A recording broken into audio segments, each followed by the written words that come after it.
ചാലിശ്ശേരി പട്ടിശ്ശേരിയിൽ ചെണ്ടുമല്ലി വിളവെടുപ്പ് നടത്തി.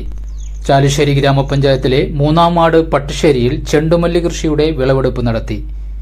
പട്ടിശ്ശേരിയിലെ രാഗം കൂട്ടായ്മയാണ് കൃഷിക്ക് നേതൃത്വം നൽകിയത്. ചടങ്ങിൽ വാർഡ് മെമ്പർ റംല വീരാൻകുട്ടി അധ്യക്ഷത വഹിച്ചു. ഗ്രാമപഞ്ചായത്ത് പ്രസിഡന്റ് വിജേഷ് കുട്ടൻ ചടങ്ങിന്റെ ഉദ്ഘാടനം നിർവഹിച്ചു.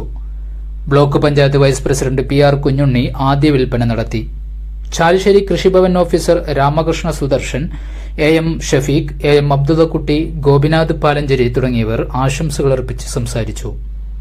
പാടശേഖര ഭാരവാഹികളായ സുലൈമാൻ കല്ലിങ്ങൽ, ജലീൽ, മറ്റു കർഷകരും നാട്ടുകാരും പരിപാടിയിൽ സംബന്ധിച്ചു. രാഗം കൂട്ടായ്മ അംഗങ്ങളായ നീലി, ശാരദ, ലീല, ഇന്ദിര, ലൈല, ജാനു തുടങ്ങിയവരാണ് കൃഷിക്ക് നേതൃത്വം നൽകിയത്. ജൂലൈ 2-ാം തീയതിയാണ് ചെണ്ടുമല്ലി കൃഷി ആരംഭിച്ചത്. കാലാവസ്ഥ പ്രതികൂലമായത് കൃഷിയെ ബാധിച്ചുവെങ്കിലും കൃഷിഭവന്റെയും മറ്റും പൂർണ്ണമായ സഹകരണത്തോടെയാണ് ഈ രൂപത്തിലെങ്കിലും വിളവെടുക്കാൻ കഴിഞ്ഞതെന്ന് കർഷകർ പറഞ്ഞു. പട്ടിശ്ശേരി GJB സ്കൂളിലെ വിദ്യാർത്ഥികളും അധ്യാപകരും കൃഷി കാണാൻ വേണ്ടി എത്തിയിരുന്നു.